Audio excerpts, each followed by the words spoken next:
but she ran to the west side. And though much was stolen, much still abides. And I know she'd rather keep her distance, but it's time.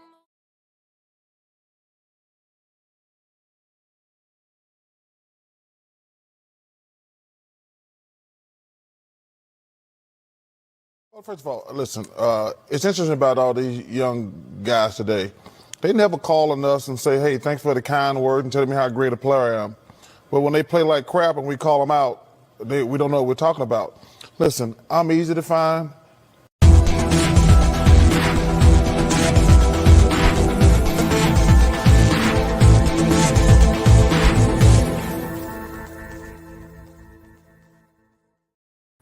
What is going on, ladies and gentlemen? It is your host, Nathan Snell of Big Nate Sports Talk Podcast. I hope everyone's having a great weekend. Hope everybody's staying safe. This is episode, we're not 7, 8? I think it's episode 7 of the podcast. Before we get into the video, there's a few things I would like to say up front. What's coming down the pipe for the podcast, a couple of things. I will just do 2 separate videos. Projecting the Baltimore Ravens 53-man roster. I know as of today, most likely they're going to start cutting players. And then the Washington Commanders. Now, this evening, I found that was reported by Adam Scheffler and other sources that Brian Robinson, running back for the Washington Commanders, was shot during an attempted robbery. And reports saying that he is in stable condition. He's being treated for non-life-threatening wounds. Ron Rivera, the coaching staff, Daniel Snyder, and his wife, and a couple other members of the Washington Commanders organization are currently at the hospital. From what tweets have said, so I want to send my thoughts and prayers to Brian and wish him a recovery. Get well soon. So I will have that as well, projected 53-man roster. So be on the lookout for those 2 videos. What also is coming down the pipe, as I said in the other previous episode with Brendan Potts, we're going to check in with game 3 for both the Las Vegas Aces and the Connecticut Las Vegas Aces and the Seattle Storm versus the Chicago Sky and the Connecticut Sun. Currently, it's been a great game. Right now, between the Sun and the Sky, Candace Parker is going off in this game. We'll check back in with game 3. Now, what's also coming down the pipe is the Baltimore Orioles. I want to do a video to my reasoning why I believe they've been so successful this season, especially the month of August. They have been really, really playing great baseball of late. We have 1 more month of baseball, and then we're getting ready for the playoffs. Maryland football. Got to preview Maryland football because college football season's upon us. So I want to give my preview, my predictions for Maryland football. The men and women's college basketball teams. This season's getting ready to start soon. So we're going to preview both squads, look at their schedules, and different things like that. So be tuned in for that as well. As far as the Washington Mystics go, they still haven't announced when Coach T will have his media availability call. So once we have that, then I can give my thoughts on the season. So for now, just be on the lookout for those videos. I do appreciate the new subs. Thank you for the new subs. Welcome to Big Nate Sports Talk. We do appreciate it. Ladies and gentlemen, please, I cannot say enough. Just thank you for the support you're giving me in this channel. This is all love. It's a passion, and I enjoy doing this, and I cannot do that without your support. I truly mean that from the bottom of my heart. Just again, continue to like, comment, subscribe, share the podcast. You can check me on Spotify, Big Nate Sports Talk Podcast, Google Podcasts, Apple Podcasts. Just share it. And road to greatness, ladies and gentlemen, road to greatness. But as you have seen, the title of the video was week 3, the last week of the preseason. It's the last opportunity for all 32 teams, for those that are trying to make up each roster for all 32 teams, to impress the coaches. And the Baltimore Ravens versus the Washington Commanders, what a way to end your preseason, the I-95 Beltway rivalry. Couple things. So Lamar Jackson did not suit up in this game, which I figured most of the vets did not play. A couple guys did get hurt. Harbaugh was supposed to is checking for was going to update us on Seymour and Aaron Crawford. So, but before we start that, I would like to give my sincere thoughts and prayers to Poe, our mascot. He was on the field with Little League football team, and he got hurt. So he was literally carted off the field. I kid you not, ladies and gentlemen. So I really do hope that he is doing well, and wish him nothing but a full and safe and healthy recovery. Much prayer send to Poe. Now, Harbaugh, I want to share really quick with Harbaugh. He just gave us a couple things particularly with Crawford and Kevon Seymour. So he thinks Aaron Crawford's injury could be serious and doesn't believe that Kevon Seymour's is. I think with Seymour, I think he just got probably some hyperextension. And they're both actually fighting for a roster spot. Most likely, when we get more information, particularly when I do the 53-man roster video, definitely be tuned in that. But let's be honest. The Baltimore Ravens defeated the Washington Commanders 17-15.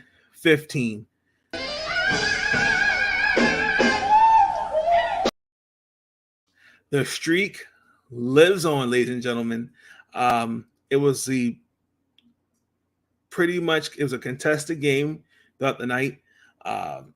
Baltimore made enough plays, and defensively, you could see where the depth really matters. We came up clutch when it needed to. Couple points of emphasis. The Washington Commanders definitely held the ball more by 20 minutes and outpaced us by 86 yards. I think when it counted, we made more explosive plays on the offensive side of the ball. We made timely stops on the defensive side and forced field goals. Demarcus Robinson, who was the latest new addition to a wide receiver core that everyone for recently has been thrashing and saying it needs work. I have been of the mindset that I don't think you need a sexy offense to be an elite.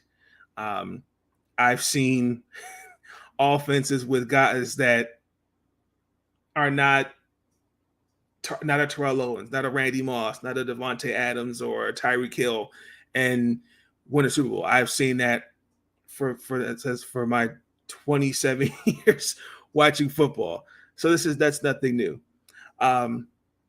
Definitely made his impact. Led the team with 135 yards on 4 catches. A couple of those over 50 yards. One of them was a 67-yard touchdown. That's what I'd like to see. That's a pretty good debut. Tyler Lindenbaum looked good out there. He should be ready to go. Without a shadow of a doubt, he is going to be the week 1 starter. No shadow of a doubt. He's one of the highest graded prospects as a center of this last decade. He did have a foot injury that he suffered. He kind of had one when he was at Iowa, but he said he's going to be 100%, and I hold him to that. Anthony Brown, definitely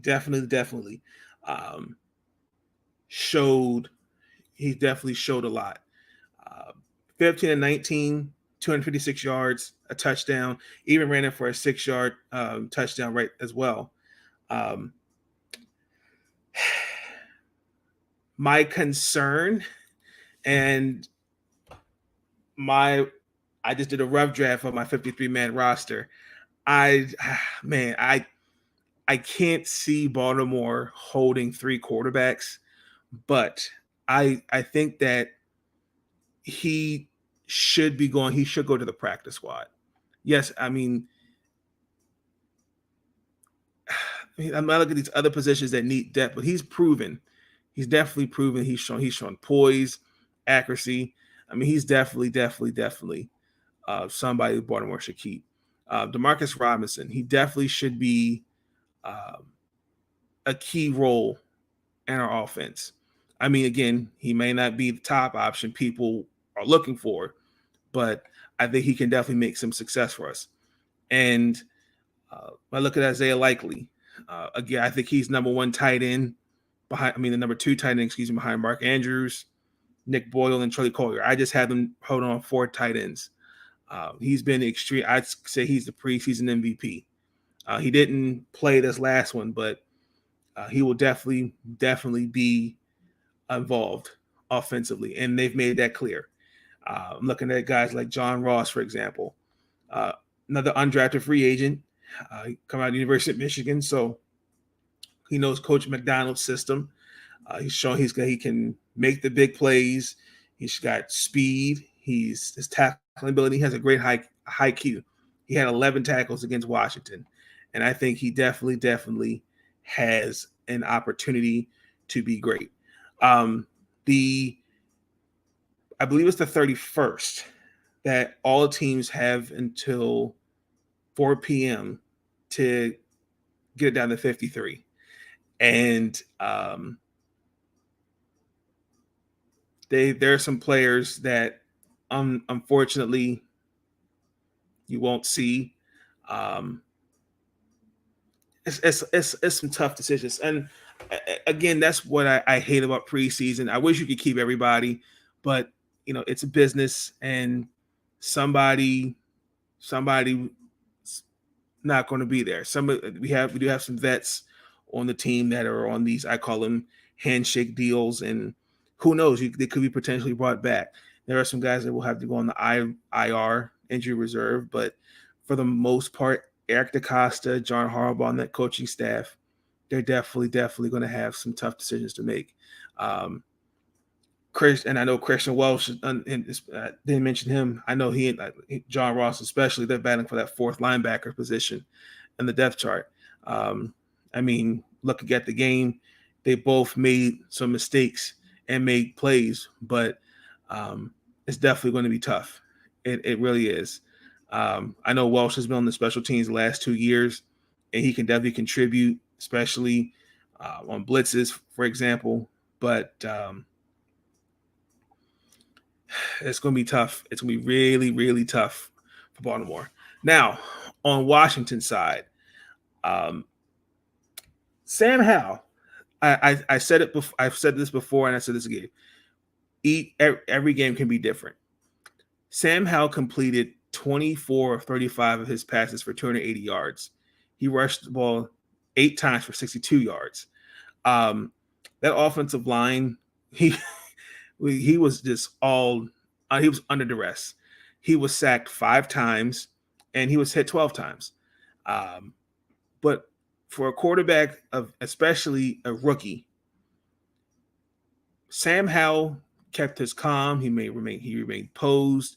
I love the fact that he kept his eyes downfield and he made the big plays. It almost brought him back. I like, again, I still think it's going to be Carson, Taylor, and Sam. Like Sam, my concern is I don't want him to be rushed into, okay, Carson's not, he's had, like, for example, Carson's had a bad 3 games and Taylor's not what we expected. You take over, rookie. Like, don't get me, Sam Howell has arm strength, accuracy, athleticism, but let's not rush that development, which brings me to my next point. The offensive line that you currently see, you will not see that in 2 weeks when we play Jacksonville. Yes, it's part of the game. Quarterbacks, sacks, all the things like that. But the the young guys literally had no answers for the pass rush. Also, now staying on the offensive side of the ball, when I look at the big plays, I felt like that hurt. That was another thing that they just were no big plays in the passing game. When I look at, they allowed big plays, and on the defensive side of the ball, that just, there's an example where Baltimore went back to the same play several times and there was no answer to it. But I'm gonna get back. But I'm gonna stick with the offense.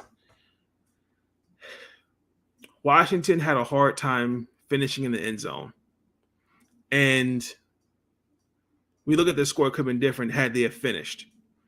The missed field goal to start the game, which was a 12-play drive, 56 yards. That takes the air out of your offense. It takes the air out a little bit, because again, part of the game. But the fact that you had to settle for field goals, just getting even while being in Baltimore territory. Like, there was a play where Sam Howell connected to De'Ami Brown and just couldn't catch it. That at least put him at the 10-yard line, if I remember that correctly. Left that drive with 3 points. Another example was they got within the Baltimore's 10, and there was a couple sacks, penalties, drops, and Joey Slye is out there again. I just think it was just a lot of miscues. And especially, again, this is good experience for the young guys. Field goals are still valuable, but you got to finish. You got to finish. The third down, when I look at the offense, it did get to a nice, good start. Like I said, we look at, for example, the Kansas City Chiefs and the Panthers. Those opening drives in the first and second half combined was 50 yards on 16 plays. And like I said, Sam Howell, 280 yards, 6 of his first 9 passes. I believe one of them was to Alex Eckerson that had the field goal. Jarrett Patterson had 92 yards. Offensively, they had 300, almost 400 yards offense, which is pretty damn good. That's an accomplishment. That's something that Scott Turner and Ron should be proud of. Now, when you look at the defensive side of the ball, the third down defense, it was better, because I think that's kind of been the elephant in the room so far these last 2 preseason games, and I didn't see that. I think they only mustered the 1 third down on 8 attempts, and I thought the run defense was key. Washington just allowed 21 yards on 14 carries, and they forced 3 back-to-back 3-and-outs. I thought Jeremy Reeves, who rough draft, I have him making the roster spot. For example, he stopped Nate McCrary on a 3rd and 2. I will say that's something you can hang your hat on as well if you're Ron Rivera and Jack Del Rio. Benjamin St. Just and Jamin Davis, they both played. I was kind of confused why those two were out there and the others weren't. But Ron said it after he wanted them to have some extra reps, and I can understand that. Jamin Davis, he had 2 tackles and one tackle for a loss. They both played well. Now, when I look at, to wrap all this up, I think that the preseason showed a lot. And like the Ravens, Ron Rivera, there's going to be some tough decisions. Tight ends, for example, wide receiver, that's going to be interesting. Because when I look at, for example, De'Ami Brown, this is your college quarterback. You've had over 1,000 yards in 2 seasons you guys put together before you declared for the draft. And I don't know what it is. I feel like he did a strong game to show that he can bring something to the table, and he hasn't shown me anything. And Saturday didn't help him. That's just fact. Because when I look at the wide receivers, McLaurin, Curtis Samuel, Dotson, and Cam Sims, those are 4. Those 4 are locked. I don't think right now I'm in the air on De'Ami Brown, Dax Milliner, and Alex Eckerson. I think that they've made a case. But the question is, do you want to go with the young guy and Milliner or a veteran in Eckerson? So there's a lot of questions. If you're Washington, we were doing the offensive side of the ball. Because if he does let's say he doesn't make the team, Antonio Gibson will be your kick returner, and Milner will most likely be your punt returner. I think Dax will make the team. I can see Alex being cut. I can see De'Ami Brown staying, but it's going to be very interesting on the 31st. So if I had to give a grade, Washington Commanders, I give them a B-. If I had to give Baltimore, I would say a B- as well, because especially in the fourth quarter, there were some opportunities where we just didn't finish. We weren't kind of got a little comfortable with it, and Washington did have an opportunity to win the game, and I saw overall improvement. But this game really showed me who's going to be on the 53-man roster for both teams. So definitely be tuned in for that. But y'all let me know your thoughts. Who for Washington do you think impressed you to make the team? Same for Baltimore. What did you see from both teams? Who are you expecting to make the roster? But not just Washington or Baltimore. Your NFL team. How's your NFL team looking in the preseason? What are you expecting? What are your expectations for your team this year? But that's going to conclude this episode. Ladies and gentlemen, be tuned in for future episodes. I also, down the stretch, within the 2 weeks, you will see an NFL preview by each division. So, for example, we'll preview the NFC East and then the NFC South. We're going to do it by divisions. So we can really get a breakdown for all each division by week 1 of the NFL season with prediction records. So with that being said, that is going to conclude the episode. Closing message. Again, just continue to be great, strive for greatness, and just push yourself to be a better person every day. Push yourself to where, how can I say it?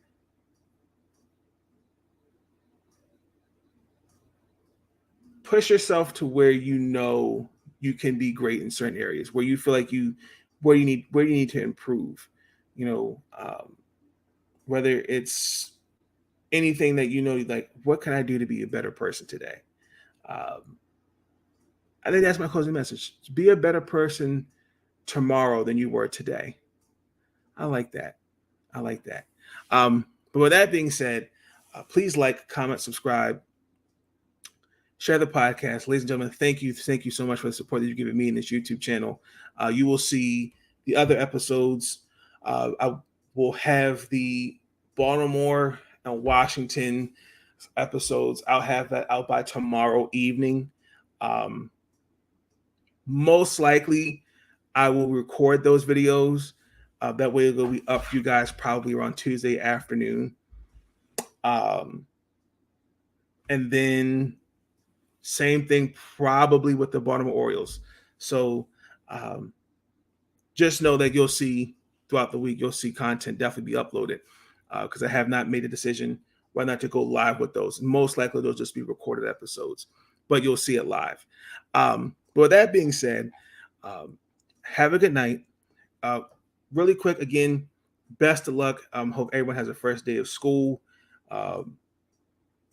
college, high school. This is your senior year. Hope everyone has a great day. First week of school. School may have already started for some. The school may start this week. But let's have a great first week, ladies and gentlemen. With that being said, I'm out. Peace. Have a good night. Stay out.